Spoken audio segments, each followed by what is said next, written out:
అన్నదాత అన్నదాత మీ అన్నదాత, చెమటోడ్చి ఆహారాన్నందించే రైతన్నా, అనునిత్యం నీ కండదండగా నిలిచే నేస్తం ఎవరన్నా. అన్నదాత అన్నదాత మీ అన్నదాత.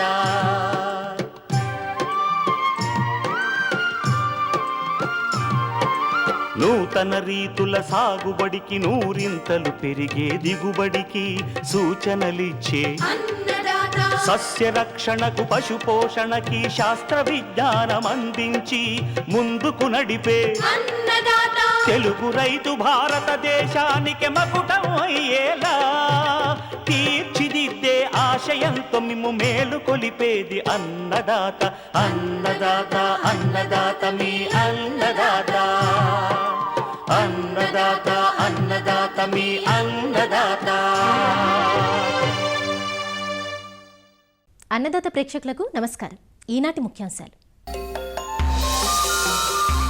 పూతకు ముందు మామిడి తోటల్లో చేపట్టాల్సిన యాజమాన్య సస్యరక్షణ చర్యలు, జెర్బెరా పూల సాగులో ఖమ్మం జిల్లా రైతు అనుభవం, టమాటా మిరపలో చీడపీడలు నివారణ, ఇంకా జై కిసాన్ వ్యవసాయ సమాచారం.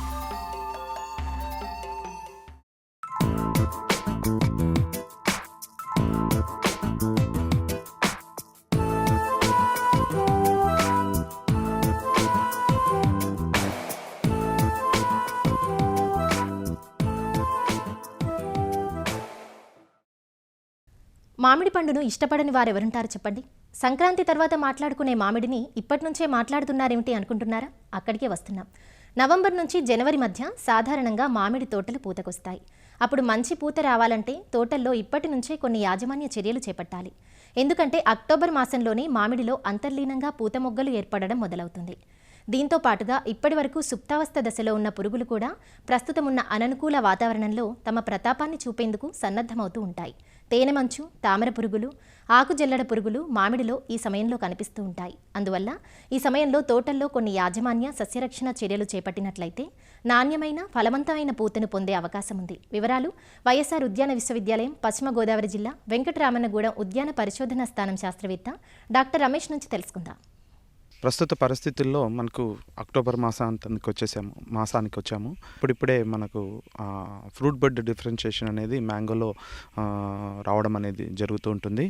ఇటువంటి పరిస్థితుల్లో కొంత యాజమాన్య పద్ధతులను కనుక మనము పాటించినట్లయితే మామిడిలో కొంత వరకు మంచి దిగుబడులు తీసుకోవడానికి ఆస్కారం ఉంటుంది. జూన్ జూలై మాసాల్లో మనకు కత్తిరింపులు చేసుకొని పుష్కలంగా ఎరువులు వేసుకొని నీరు అనేది ఇవ్వడం అనేది జరిగి ఉంటుంది. తద్వారా మనకు వచ్చినటువంటి కొమ్మలు అనేటివి ఇప్పుడు ముదిరి ఉంటాయి. వీటిలో ఫ్రూట్ బడ్ డిఫరెన్షియేషన్ జరిగి నవంబర్ డిసెంబర్ మాసానికి మనకు పూత రావడానికి ఆస్కారం ఉంటుంది. కాబట్టి ఈ టైంలో రైతులు ఎవరు కూడా మనకు ఎరువులు అనేటివి ఇవ్వడం అనేది మానేయాలి. అంతేకాకుండా ఏవైతే తోటలు పూత రాని తోటలు అంటే 3-4 సంవత్సరాల వయసు ఉన్న తోటల లోపల ఉన్నటువంటి తోటలైనా కానీ వాటికి కావాలంటే మనము ఎరువులను నీటిని పుష్కలంగా అందించడానికి ఆస్కారం ఉంటుంది. ఇప్పుడున్నటువంటి పరిస్థితుల్లో ఏవైతే పూతలో రాబోయే తోటలు ఉన్నాయో అవి వాటి కోసం మనము కొంత యాజమాన్య పద్ధతులు అనేటివి మనము పాటించాలి. పూతకు మునుపు చీడపీడల గురించి ఆలోచించినట్టయితే ముఖ్యంగా మనకు తేనె మంచు పురుగులు అనేటివి మనకు ఈ మామిడిలో రావడం అనేది జరుగుతుంది. ఆకు చివరి భాగంలో ఆకి కిందికి తిరుగుతూ ఉండి తేనె లాంటి పదార్థాన్ని విసర్జించడం అనేది జరుగుతుంది. తద్వారా ఆకుల మీద ఆ తేనె జిగురు పదార్థం పడినందువల్ల క్యాప్నోడియం రామోజస్ అని చెప్పేసి మనకు ఒక సూటి మౌల్డ్ అనే తెగులు అనేది రావడం అనేది జరుగుతుంది. తద్వారా మనకు ఆకులన్నీ కూడా నల్లగా మారిపోతుంటాయి.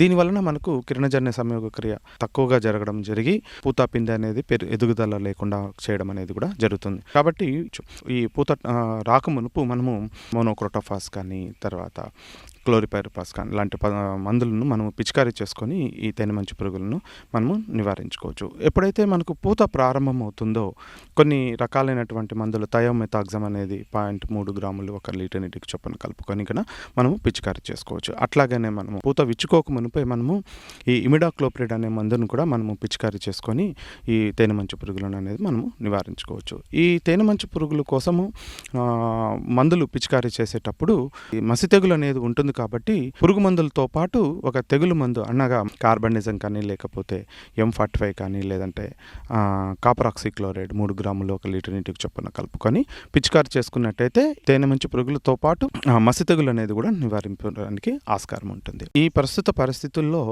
ఆకుగూడు పురుగు అనేది ఎక్కువగా రావడం అనేది జరుగుతుంటుంది. అవి ఎక్కడైతే పెద్ద తోటలు అంటే వయసు ఎక్కువగా ఉన్నటువంటి తోటల్లో కొంత యాజమాన్యమును నెగ్లెక్ట్ చేసినామంటే అలాంటి తోటల్లో ఎక్కువగా ఈ ఆకుజల్లెడు పురుగు అనేది రావడం అనేది జరుగుతుంది. ఈ పురుగు ఆకులను అన్నిటిని కూడా ఫోల్డింగ్ చేసుకొని ఆకుల పదార్థాన్ని మనకు గోకి తిని తద్వారా ఈనెల్లాగా మారిపోతుంటుంది. ముఖ్యంగా దీని నివారణ కోసం మనము జూన్ జూలై మాసం నుంచే మనము ఫినాల్ఫాస్ కానీ మోనోక్రోటోఫాస్ దీంతోపాటు ప్రొఫినోఫాస్ను కూడా మనము పిచికారి చేసుకున్నట్టయితే ఆకుజల్లెడు పురుగును మనము సమర్థవంతంగా నివారించుకోవచ్చు. ఎందుకంటే ఈ ఆకుజల్లెడు పురుగు ఎక్కడైతే మనకు పుష్పగుచ్చాలు రావడం అనేది జరుగుతుందో అక్కడ ఉన్నటువంటి ఆకులను బాగా తినేసి ఇది చేస్తుంది. తద్వారా మనకు పూత రావడం కానీ పిందె కట్టడం కానీ తగ్గింపు చేసి మనకు నష్టాన్ని కలుగజేస్తుంటుంది. కాబట్టి దీన్ని కూడా రైతుల దృష్టిలో పెట్టుకొని దీని నివారణకు కూడా యాజమాన్య పద్ధతులు అనేటివి పాటించవలసిన అవసరం ఎంతైనా ఉంది. అంతేకాకుండా మనకు కాయ పెరుగుదల పెరిగినప్పుడు మనకు కొన్ని రకాలైనటువంటి మచ్చలు రావడం అనేది కూడా జరుగుతూ ఉంటుంది. దీనికి కారణం ఏంటంటే యాంథ్రక్నోజ్ మచ్చలు. ఇవి ఈ యాంథ్రక్నోజ్ అనేది మనకు పూత రాక మునుపు నుంచే మనకు తోటల్లో ఉంటుంది. కాబట్టి ఈ పురుగు మందులను స్ప్రే చేసే టైంలోనే ప్రొపికోనోజోల్ కానీ హెక్సాకోనోజోల్ కానీ ఒకసారి మనం పిచికారి చేసుకున్నట్టయితే కాయలు వచ్చినప్పుడు వాటి మీద మచ్చలు రాకుండా మనకు నివారించడానికి ఆస్కారం ఉంటుంది. నీటి యాజమాన్యం గురించి కొన్ని సందేహాలు అనేటివి ఉంటాయి. ఈ టైంలో కూడా కొంతవరకు నీటి తడులు తగినంతగా మనకు మొక్కలకు అందించడం అనేది జరుగుతుంటుంది. ఎవరైతే రైతులు కాలువ ద్వారా మొక్కలకు నీరు అందిస్తున్నారో వాళ్ళు తగినంతగా నీరు ఇవ్వడం అనేది జరుగుతూ ఉంటుంది. అంతేకాకుండా డ్రిప్ పద్ధతిలో ఎవరైనా కానీ రైతులు మనము సాగుబడి చేసుకున్నట్టయితే కనుక ప్రతిరోజు డ్రిప్పును పాటించి వాటికి తగినంత అంటే వయసును బట్టి మనము ఈ నీటిని మనము ఇవ్వడం అనేది జరుగుతుంది. కాలువల ద్వారా మనకు సాగుబడి చేస్తున్నటువంటి రైతులు నవంబర్ మాసం నుంచి అయినా కానీ మనకు నీటి తడులన్నీ కట్టడం అనేది ఆపేయాలి. నవంబర్ డిసెంబర్ మాసాలలో నీటి తడులను అనేది తగ్గించి వేయడం అనేది జరుగుతుందో తద్వారా మనకు ఆ వెరైటీస్ని బట్టి పూత అనేది బయటికి రావడం అనేది డిసెంబర్ మాసము జనవరి మాసంలో రావడం అనేది జరుగుతుంటుంది. ఎప్పుడైతే ఈ మాసాలలో ఎక్కువగా మనం నీరు కట్టినట్టయితే గన ఆ పుష్పగుచ్చాలతో పాటు కొంత నీటి కొమ్మలు అనేది కూడా రావడం అనేది జరుగుతుంది. పుష్పగుచ్చాలతో పాటు మనకు వెజిటేటివ్ గ్రోత్ అనేది రావడం అనేది జరిగి తద్వారా మనకు ఫ్లవర్స్ అనేటివి తగ్గిపోతూ ఉంటాయి. కాబట్టి మనకు నీటిని యాజమాన్యం అనేది జాగ్రత్తగా మనము చేసినట్టయితే మనకు ఈ పూత పిందె సరిగా రావడానికి ఆస్కారం ఉంటుంది.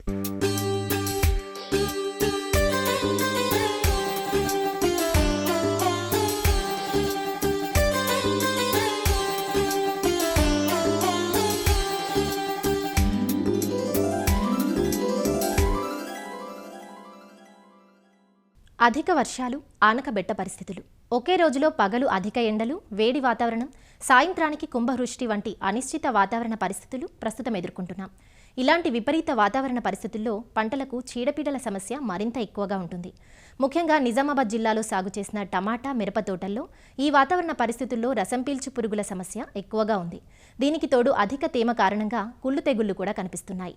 టమాటా, మిరప తోటల్లో కనిపిస్తున్న చీడపీడలు నివారణకు చేపట్టాల్సిన యాజమాన్యం గురించి తెలియజేస్తున్నారు నిజామాబాద్ జిల్లా రుద్రూరు కృషి విజ్ఞాన కేంద్రం ఉద్యాన శాస్త్రవేత్త డాక్టర్ రాజ్ కుమార్. ముఖ్యంగా ప్రధాన పంటైన టమాటాలో మనకి ఆకుమాడు తెగులు అలాగే ఆకుమచ్చ తెగులు ఇవి ఎక్కువగా గమనించడం జరిగింది. ఈ ఆకుమాడు తెగులు ఎర్లీ బ్లైట్ అని లేట్ బ్లైట్ అని 2 రకాలుగా అంటుంటాము. ఇది ఆకులపైన అలాగే కొమ్మలపైన ఆశించి చాలా నష్టపరుస్తుంది. కాయపైన ఆశించినప్పుడు కాయపై మచ్చలుగా ఏర్పడి కాయ నాణ్యత దెబ్బతీస్తుంది. దీని నివారణకు అజాక్సిస్ట్రోబిన్ మరియు డైఫెన్కనజోల్ కలిగిన మందును 1 మిల్లీలీటర్ లీటర్ నీటికి కలుపుకుని కానీ లేదా మెటిరామ్ మరియు పైరాక్లిస్ట్రోబిన్ కలిసిన మందును 3 గ్రాములు లీటర్ నీటికి కలుపుకుని కానీ మనం మొక్క మొత్తంగా తడిచేటట్టు పిచికారీ చేసుకోవాలి. అలాగే అధిక వర్షాలప్పుడు మొక్క మొదలలో నీరు నిల్చకుండా కాలువల ద్వారా మురుగునీటిని బయటకు పంపించేయాలి. అలాగే కాపరాక్సిక్లోరైడ్ని లీటర్ నీటికి 3 గ్రాముల చొప్పున కలుపుకొని మొక్క మొదళ్ళు తడిచేలాగా పిచికారీ చేసుకున్నట్లయితే ఎండు తెగులు కానివ్వండి లేకపోతే కుళ్ళు తెగులు కానివ్వండి అరికట్టుకోవచ్చు. ఆకులపై రసం పీల్చే పురుగులు ముఖ్యంగా తెల్లదోమలు కానివ్వండి తామర పురుగులు కానివ్వండి ఆశించినప్పుడు మనకు ఆకులు ముడుచుకుపోవడం జరుగుతుంది. దీని నివారణకై లీటర్ నీటికి 0.2 గ్రాములు అష్టమిప్రిడ్ కలుపుకొని పిచికారీ చేసుకున్నట్లయితే తెల్లదోమ ఉధృతిని తగ్గించుకోవచ్చు. ఇకపోతే మిరపలో చూసుకున్నట్లయితే నారుమడి నుండే మనము ఈ రసం పీల్చే పురుగులు, ముఖ్యంగా తామర పురుగులు కానివ్వండి, తెల్లదోమల్ని అరికట్టుకోవడానికి నారు పైన సన్నని దోమల మెష్ని ఏర్పాటు చేసుకున్నట్లయితే ఈ రసం పీల్చే పురుగులు నుంచి సంక్రమించే వైరల్ తెగుల్ని మనం అరికట్టుకోవచ్చు. అలాగే ప్రధాన పొలంలో మనం ముఖ్యంగా గమనిస్తుంటాం వేరుకుళ్ళు తెగులు, అలాగే ఎండు తెగులు. ఈ ఎండు తెగుల్ని అరికట్టుకోవడానికి కాపర్ ఆక్సిక్లోరైడ్ 3 గ్రాములు లీటర్ నీటికి కలుపుకొని మొక్క మొదళ్ళు బాగా తడిచేలాగా మనం పిచికారీ చేసుకోవాలి. ముఖ్యంగా మిరపలో అయితే ఆకుముడత తెగులు 2 రకాలుగా చూస్తుంటాం. ముఖ్యంగా ఈ తామర పురుగుల వల్ల ఆకుముడత తెగులు రావడం, తామర పురుగుల్ని అరికట్టుకోవడానికి అష్టమిప్రిడ్ని 0.2 గ్రాములు లీటర్ నీటికి కానివ్వండి, లేదంటే అసిఫేట్ 1.5 గ్రాములు లీటర్ నీటికి కలుపుకొని పిచికారీ చేసుకున్నట్లయితే తామర పురుగుల్ని అరికట్టుకోవచ్చు. అలాగే మనకి నల్లి ప్రభావం కూడా మనము ఈ మిరపలో గమనిస్తుంటాం. నల్లి ఆశించిన ఆకులు ఆకు కాడలు పొడుగ్గా పెరిగి రివర్స్ కప్పింగ్ అంటాం, అంటే కిందికి వంగి ఉంటాయి. స్పైరోమెస్ఫిన్ అనే మందును 160 మిల్లీలీటర్లు ఎకరానికి 200 లీటర్ల నీటిలో కలుపుకొని పిచికారీ చేసుకున్నట్లయితే ఈ నల్లి ప్రభావాన్ని తగ్గించుకోవచ్చు. అలాగే కాయకుళ్ళు తెగులు కానివ్వండి, ఇవి ఆశించిన వెంటనే పైరాక్లోస్ట్రోబిన్ మెటిరామ్ కలిగిన మందును 3 గ్రాములు లీటర్ నీటికి కలుపుకొని పిచికారీ చేసుకున్నట్లయితే కాయకుళ్ళు తెగుల్ని అరికట్టుకోవచ్చు.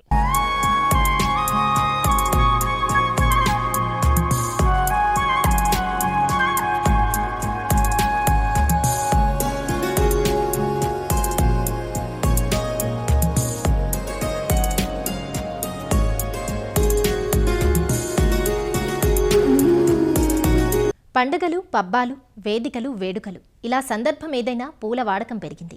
వీటిలో సాంప్రదాయ సుమాలతో పాటు అలంకరణకు ఉపయోగించే ఆధునిక పూబాలలు వచ్చి చేరుతుండడంతో రైతులు సాగుకు ముందుకొస్తున్నారు. ఆధునిక పూలలో అత్యంత ఆదరణ పొందింది జర్బెరా. వివిధ రంగుల్లో లభ్యమయ్యే ఈ పూలను పాలీహౌజ్లలో పెంచుతారు. పాలీహౌజ్ ఏర్పాటు భారీ పెట్టుబడితో కూడుకున్నదే అయినా రాయితీలను ఉపయోగించుకొని పాలీహౌజ్లలో రైతులు సులువుగా విరులను పూయిస్తున్నారు. అలా ఖమ్మం జిల్లాకు చెందిన ఓ రైతు జర్బెరా పూల సాగును చేపట్టి లాభాలను పూయించుకుంటున్నారు. జర్బెరా పూల సాగులో రైతుకు కలిసొస్తున్న అంశాలు, ఆదాయ వ్యయాల గురించి ఆయన మాటల్లోనే తెలుసుకుందాం.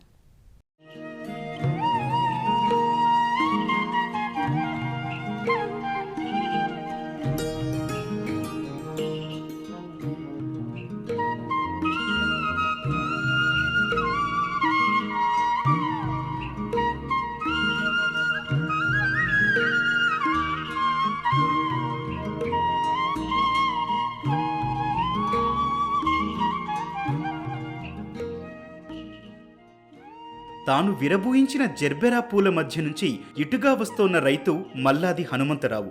ఖమ్మం జిల్లా మధిర గ్రామంలో 9 నెలల క్రితం ఎకరం విస్తీర్ణంలో పాలీహౌజ్ను నిర్మించుకున్నారు. నిర్మాణానికి మొత్తం 60 లక్షల రూపాయలు ఖర్చవగా అందులో 50% అంటే 30 లక్షల రూపాయలు ఉద్యాన శాఖ ద్వారా రాయితీ పొందారు. జర్బెరా పూల గురించి అవగాహన పెంచుకొని ఇప్పటికే సాగు చేస్తోన్న రైతుల అనుభవాలను తెలుసుకున్నాక 7 నెలల క్రితం నారు మొక్కలు నాటుకున్నారు. నాటిన 100 రోజుల నుంచి పూల దిగుబడులు ప్రారంభమయ్యాయంటూ తన అనుభవాలను ఇలా తెలియజేస్తున్నారు హనుమంతరావు. నేను మిర్చి నర్సరీలు పెంపకాలు చేస్తూ ఉంటాను. అలాగనే వ్యవసాయం కూడా ఉన్నది. ప్రతి మిర్చి వేస్తాం. ఈ మధ్యకాలంలో మిర్చి నర్సరీలు కూడా రేట్లు పడిపోవటం, డిమాండ్ తక్కువ ఉండటం వలన నేను ఏ పంటలు వేస్తే బాగుంటుంది అనే ఆలోచనతో హార్టికల్చర్ వాళ్ళని సంప్రదించడం జరిగింది. ఫ్లోరికల్చర్లో బాగా లాభాలు వస్తున్నాయి. అది జర్బెరా అంటే డెకరేషన్ పూలు కాబట్టి దానికి ఎప్పుడూ డిమాండ్ ఉంటుందని వాళ్ళు చెప్తే వాళ్ళ ద్వారాగానే ఇన్ఫర్మేషన్ తీసుకొని చేవెళ్ళ తర్వాత భువనగిరి ఆ ఏరియాకి వెళ్ళి ఇవన్నీ చూశాను. పాలీహౌస్ల్లో ఈ జర్బెరాలు ఎట్ట పెంచాలి ఏమిటి అనే దాని మీద తీసుకున్నాను. ఇన్వెస్ట్మెంట్ ఎంత పెట్టాల్సి వస్తుంది అని అడగగా వారంతా 60 నుంచి 70 లక్షలు పెట్టాల్సి వస్తుంటే కొంత లోన్ తీసుకొని అట్టనే నేషనల్ హార్టికల్చర్ బోర్డు వారి సహాయంతో 50% సబ్సిడీతో దీన్ని స్టార్ట్ చేశాను. ఈ పాలీహౌస్ నిర్మాణం ఎకరంలో జరిగిందండి. ఈ బెడ్లు ఇవ్వటం ఇవన్నీ వాళ్ళ సలహా ద్వారాగానే తీసుకున్నాను. బెడ్ ఎడల్పు 2 ఫీట్లు వస్తుందండి. మధ్యలో 1 ఫీట్ గ్యాప్ ఉంటుంది. తర్వాత మళ్ళీ 2 ఫీట్లు బెడ్ వస్తుంది. అదేవిధంగా బెడ్ హైట్ వచ్చి 18 అంగళాలు ఉంటుంది. తర్వాత ఈ బెడ్ మీద మొక్కకి మధ్య 10 నుంచి 11 అంగళాల గ్యాప్తో వేసాం. ఈ కలర్స్ వచ్చి yellow, white, orange, pink colours ఉంటాయండి. ఈ 4 కలర్లు. బెడ్ కంటే ముందు ఏం చేశానంటే నేలను సదును చేసి నేల మీద 50 ట్రక్కులు పశువుల ఎరువు, 10 టన్నుల వరి పొట్టు తోలి జేసీబీ తోటి మిక్స్ చేసి ఈ బెడ్డింగ్ చేయించడం జరిగింది. ఆ తర్వాత కేఎఫ్ బయో ప్లాంట్ వాళ్ళ మొక్కలను తీసుకొచ్చి ఒక్కొక్క బెడ్కి 250 మొక్కలు పట్టాయి. ఈ ఎకరానికి మొక్కలు వచ్చి 20,000 మొక్కలు పట్టాయి. ఒక్కొక్క మొక్క 42 రూపాయల చొప్పున తీసుకునటం జరిగింది. అది పూణే నుంచి తెప్పించాను. మొక్కలు వేసే నాటికే డ్రిప్ తయారు చేసుకొని మొక్కలు వేసిన నుండి డే బై డే ఫెర్టిలైజర్ ఇవ్వటం, పెస్టిసైడ్స్ వేయటం అలాంటివి చేసుకుంటూ వచ్చాను. ఈ పాలీ హౌస్లో హీట్ కంట్రోల్ చేయటం కోసం మేము నెట్ షేడ్స్ పెట్టాం. హీట్ తక్కువగా ఉంటే ఆ నెట్ షేడ్స్ వెనక్కి లాగుతాం, ఓపెన్ అవుతాయి. అట్లనే ఇంకా హీట్ ఉంటే పాగర్స్ ఉన్నాయి, ఈ పాగర్స్ని వదిలితే అది కూలి వచ్చేసి మనకి వాతావరణానికి అనుకూలంగా ఉంటుంది. ఈ మొక్కల్ని బెడ్ మీద నాటిన తర్వాత అంటే రోజు ఇడిసి రోజు ఫెర్టిలైజర్స్ ఇస్తామండి. అది డ్రిప్ ద్వారా ఇస్తాం. 319, 5035, 532, 64 ఇట్లా రకరకాల ఉన్నాయండి. 4-5 రకాల ఫెర్టిలైజర్స్ ఉన్నాయి, వాటిని ఇస్తుంటాం. ఈ పైన కూడా తెగుళ్ళు మందులు, త్రిప్స్, మైట్స్కి మందులు కూడా రోజు ఇడిసి రోజు కొడతామండి. దీనికి పెస్టిసైడ్స్ ఎక్కువగా వాడాల్సి వస్తుందండి. కాలువలో నడవటానికి చాలా ఇబ్బంది, ఆ బరువు ఎత్తుకొనని మేము కరెంటు మోటార్ ఫిట్ చేసి గన్ తోటి చేస్తామండి. అది ఈజీగా ఉంటుంది. కాకపోతే మనం ఈ బెడ్ నుంచి ఆ బెడ్లోకి పోవాలి అంటే ఇదిగో ఈ పరికరాన్ని మేమే స్వయాగా తయారు చేసుకున్నాం అనుభవం ప్రకారంగా. దీంట్లో ఈ ట్యూబ్ని పెడితే ఇది తిరుగుతూ ఉంటుంది, మనిషి గుంజే పని ఉండకుండా ఈ ఏర్పాటు చేసుకున్నామండి. ఇప్పుడు ఈ పైపుని ఒక బెడ్లో నుంచి ఇంకో బెడ్లోకి లాగే పని లేకుండా ఇది ఉంటే ఒక మనిషితోటే, అది కొట్టే మనిషితోటే సరిపోతుంది. ఈ పైరుని నాటిన తర్వాత 5 సంవత్సరాల వరకు కంపల్సరీగా ఉంచుకోవచ్చండి. ఆ తర్వాత మన మెయింటెనెన్స్ బాగుంటే 8 సంవత్సరాల వరకు ఉంచుకోవచ్చు. నేను తిరిగిన ఏరియాల్లో చేవేళ్లలో ఒక రైతు నేను 8 ఏళ్ళు అయింది వేసండి, నాకు ఇంకా బాగానే వస్తుందని చెప్పాడు. పాలీ హౌస్ని స్ట్రక్చరు ఇన్ని రోజులైనా ఉంటుంది. కాకపోతే మరీ విపత్తులు వచ్చినప్పుడు గాలి ఎక్కువగా ఉండి సుడిగాలి లాంటివి వస్తే పై ఫిల్మ్ మాత్రమే పోద్దండి. ఆ ఫిల్మ్ వేసుకోవాలంటే సుమారు 2-2.5 లక్షలు అవుతుందండి. ఈ మొక్క చేలో నాటిన తర్వాత 90 రోజులకి బడ్డింగ్ వస్తుందండి. దాన్ని 100 రోజులు తర్వాత తెంపటం జరిగింది. మనకి మార్కెట్ లేదు అనుకుంటే ఈ చెట్టు మీదనే ఈ ఫ్లవర్ని ఈ విధంగా వచ్చేదాకా ఉంచుకోవచ్చండి. చూడండి, ఇది చాలా క్లియర్గా మొత్తం పెటల్స్ అన్నీ ఇప్పున్నాయి. అది మార్కెట్ ఇంకా స్పీడ్గా ఉందనుకోండి, ఈ టైప్లో ఉన్న అప్పుడు కూడా తెంపుకోవచ్చండి. దీని హార్వెస్టింగ్ ఎట్ చేయాలంటే బాగా కాడ ఉన్నది ఇట్లాంటే వచ్చేస్తాయండి. ఈ విధంగా కాడ వచ్చి ఉండాలి. ఇది అవసరమైతే కట్ చేసిన తర్వాత 2-3 రోజులు వాటర్ బకెట్లో పెట్టినా ఇంతే ఉంటుందండి. ఇది అసలు వడబడే మొక్కే కాదు. దీన్ని 10 పూలు కలిసి ఒక బంచ్ అంటారు. బంచ్ వచ్చి 30 రూపాయల నుంచి 120 రూపాయల వరకు అమ్మాను సీజన్ను బట్టి. పెళ్ళిళ్ళ సీజన్లో 120 రూపాయల బంచ్ అంటే ఒక్కొక్క పువ్వు 12 రూపాయలు పడ్డది. ఇప్పుడు 30 రూపాయలు, 20 రూపాయలకు అమ్ముతున్నాం, ఒక్కోసారి 15 రూపాయలకు అమ్ముతున్నాం. యావరేజ్న నాకు ఒక్కొక్క పువ్వు 5 రూపాయలకు పడ్డదండి. ఇప్పుడు ఇట్లా దీన్ని చూసి కొంతమంది రైతులు ప్రోత్సాహంగా వచ్చి దీన్ని కూడా స్టార్ట్ చేస్తే ఒకే పంట మీద పడకుండా అందరికీ ఉపయోగంగా ఉంటుందని మీ అందరికీ తెలియజేస్తాను. నారు నాటిన 100 రోజులకు మొదటి కోత అందిరాగా అటుపై ప్రతి 2-3 రోజులకు పూల కోతకు వస్తున్నారు. అలా ఇప్పటి వరకు 1,00,000 పూల దిగుబడి రాగా ఒక్కో పువ్వుకు గాను సరాసరిన 5 రూపాయల ధర దక్కింది. దీంతో 5 లక్షల రూపాయల ఆదాయం హనుమంతరావుకు అందింది. మరొక 5 సంవత్సరాల పాటు నిరంతరాయంగా పూల దిగుబడి వస్తుందని, ప్రతి నెల ఖర్చులు పోను 1,00,000 రూపాయలు నికరంగా మిగులుతుందని ధీమా వ్యక్తం చేస్తున్నారు హనుమంతరావు.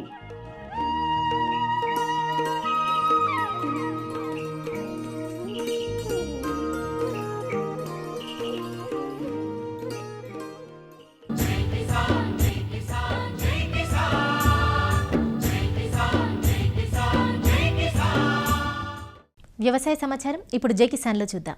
గత 2 ఏళ్లుగా పంటల సాగులో నానో ఎరువుల వాడకం ఊపందుకుంది. మొదటగా ఇఫ్కో సంస్థ మార్కెట్లోకి విడుదల చేసిన నానో యూరియాను రైతులు వాడుతూ ఉండగా తర్వాతి కాలంలో నానో డీఏపీ వచ్చింది. అయితే ఈ ఎరువుల వాడకంపై రైతుల్లో వ్యక్తమవుతున్న సందేహాలను నివృత్తి చేసేందుకు నెల్లూరు జిల్లాలో సమావేశం ఏర్పాటు చేశారు. వ్యవసాయ శాఖ ఆధ్వర్యంలో ఏర్పాటైన ఈ కార్యక్రమానికి రైతులు, అధికారులు, ఇఫ్కో సంస్థ ప్రతినిధులు హాజరయ్యారు. నేను గత సంవత్సరం నుంచి కూడా బంతి సాగు, బూడిద గుమ్మడి ఈ సాగు చేస్తున్నాను. ఈ నానో యూరియా, నానో డిఏపి అనేది మా కోడూరు నుంచి నాగరాజ్ సార్ అని ఇఫ్కో కంపెనీ సార్ వాళ్ళు చెప్పుకొచ్చారు. కానీ ఫస్ట్ టైం నేను బాటిల్స్ తీసుకొని పోయి 2 బాటిల్స్ తీసుకువెళ్ళి బంతి తోటకి స్ప్రే చేశాను. చేసినాక వెంటనే అంటే చేసిన 3వ రోజు నుంచి దృఢంగా కాండం కూడా పెరిగి బాగా ఆకు కూడా బాగా విరజలత బాగా వచ్చింది. నానో యూరియా మేము గతంలో వాడాము. దానికి ఆ పవర్ చాలనందువల్ల ఇప్పుడు దాన్ని పవర్ పెంచి 16%, 20% పవర్ పెంచి ఇప్పుడు నానో యూరియాని రిలీజ్ చేయడం జరిగింది ఇఫ్కో వాళ్ళు. నానో డిఏపి మాత్రం మాకు అంత క్లారిటీ రావడం లేదు. ఎందుకంటే అది ఆకుల మీద చల్లాలా. ఆకుల మీద చల్లే టైంకి అది టైం దాటిపోతుంది. అది ఎందువల్ల అంటే అది పిలక దశలో వేయాల్సినటువంటి డిఏపి కాబట్టి అది పైన పిచికారీ చేసే టైంకి 25 రోజులు 30 రోజులకు వచ్చేటప్పటికి అంత అవసరం ఉండదు. ఒక నానో యూరియా డబ్బా ఒక యూరియా బస్తాకు సమానమని భావిస్తూ రైతులు సాధారణ యూరియాకు బదులుగా నానో యూరియాను వాడుతున్నారు. దీనిపై వ్యవసాయ శాఖ అధికారులు స్పందిస్తూ రైతులు సాధారణంగా అందించే యూరియాను అందిస్తూనే ఒక దఫా నానో యూరియాను అందించాలని చెబుతున్నారు. నానో ఎరువులను వరి పైరు లేత దశలో అందించకూడదు కాబట్టి దుక్కిలో వేయాల్సిన ఎరువులను అలానే వేసుకుని పైపాటుగా నానో ఎరువులను పిచికారీ చేయాలని సూచించారు. పూర్తిగా వాడటం అనేది కాదండి, మధ్యలో ఒక యూరియాలో 3 సార్లు వేసే దాంట్లో ఒకటి స్కిప్ చేసి నానో యూరియాని వాడుకోమని చెప్తున్నాము. ఎందుకంటే ఇప్పుడు రైతులు మనం రికమెండ్ చేసిన దానికన్నా దాదాపు డబల్ వాడకం అనేది మనం వాడుతూ ఉన్నారు కాబట్టి వాటిల్లో 1-2 సార్లు స్కిప్ చేసుకొని నానో యూరియా వాడుకోవటం వల్ల మనకి వాతావరణ కాలుష్యంతో పాటు ఫారిన్ ఎక్స్చేంజ్ కూడా మనకు మిగిలిద్దని ఉద్దేశంతో. ఎందుకంటే మొత్తం యూరియా అంతా ఇంపోర్ట్ చేసుకోవటం, దాని మీద సబ్సిడీ అనేది చాలా ఎక్కువ ఉంది, గవర్నమెంట్ పే చేస్తుంది. దీన్ని ఎక్కువ భూమిలో వేసుకోవటం వల్ల కూడా భూములన్నీ చౌడుబారిపోయి మనకి ఎక్కువ వాతావరణ కాలుష్యం అనేది ఏర్పడుతూ ఉంది. రైతులు అది దృష్టిలో పెట్టుకొని అదే ఎఫెక్ట్ అంటే మనకి ఒక బస్తా యూరియా వేస్తే మనం ఎంత నత్రజని అనేది పొందుతున్నాము అంటే 46%లో 23 కేజీలు నత్రజని పొందుతాము. ఇప్పుడు నానో యూరియాలో 20% యూరియా మనకి అందుబాటులో ఉంది ఒక బాటిల్లో. కాబట్టి మనకి పైన స్ప్రేయింగ్ ద్వారా అంటే ఆకుల ద్వారా కూడా ఇవ్వటం ద్వారా మనం నత్రజనిని సప్లై చేయొచ్చు అని మన స్టడీస్ చెప్తున్నాయి. కనుక మనము యూరియాని 3 సార్లలో ఒకసారి వాడుకోమని మనం తెలియజేస్తున్నాము. నానో ఎరువుల గురించి అవగాహన సదస్సును ఏర్పాటు చేయడం జరిగింది మన ప్రాంతీయ వ్యవసాయ పరిశోధన స్థానం నెల్లూరులో. దీనికి గాను మనకి ఇఫ్కో న్యూఢిల్లీ నుంచి హెడ్ ఆఫీస్ నుంచి Tarunendu Singh chief agriculture officer వచ్చేస్తున్నారు. వారు కూలంకషంగా చర్చిస్తున్నారు. శాస్త్రవేత్తలతో, వ్యవసాయ అధికారులతో మరియు రైతు సోదరులు, డీలర్లతో కూలంకషంగా చర్చిస్తున్నారు. ఇఫ్కో ఎరువులు మాత్రం వాడాలని ఒక డౌట్కి దానికి ఏంటంటే మనం దుక్కిలో వేసే ఎరువులు ఏవైనా కానీ రసాయన ఎరువులు వేయవచ్చు. పైపాటుగా వేసే రసాయన ఎరువులను తగ్గించి మనం లేదా వీలైతే మానేసి నానో యూరియా, నానో డిఏపి పిచికారీ చేస్తే అనేక లాభాలు ఉంటాయి. భూమి కాలుష్యం, వాయు కాలుష్యం, నీటి కాలుష్యం పూర్తిగా తగ్గుతుంది. ప్రస్తుతం నానో యూరియాలో వచ్చిన నానో యూరియా ప్లస్ అధిక శాతం నత్రజనిని కలిగి ఉందని అధికారులు చెబుతున్నారు. రైతులు సాధారణంగా అందించే రసాయన ఎరువులతో పాటుగానే నానో ఎరువులను అందిస్తే ఫలితాలు బాగుంటాయంటూ వివరిస్తున్నారు. మరిన్ని విభిన్న అంశాలతో రేపటి అన్నదాతలో మళ్ళీ కలుసుకుందాం. అంతవరకు సెలవు, నమస్కారం. అన్నదాతలు తమ సందేహాలు, సమస్యలను 1800-425-4085 టోల్ ఫ్రీ నెంబర్లో ఉదయం 10 నుంచి 11 గంటల మధ్య పని దినాలలో సంప్రదించగలరు. ఈ కార్యక్రమాన్ని యూట్యూబ్లో www.youtube.com/అన్నదాత ఈటీవీ లింక్ ద్వారా వీక్షించవచ్చు. అన్నదాత కథనాలు ఈటీవీ విన్ మొబైల్ యాప్లో వీక్షించండి.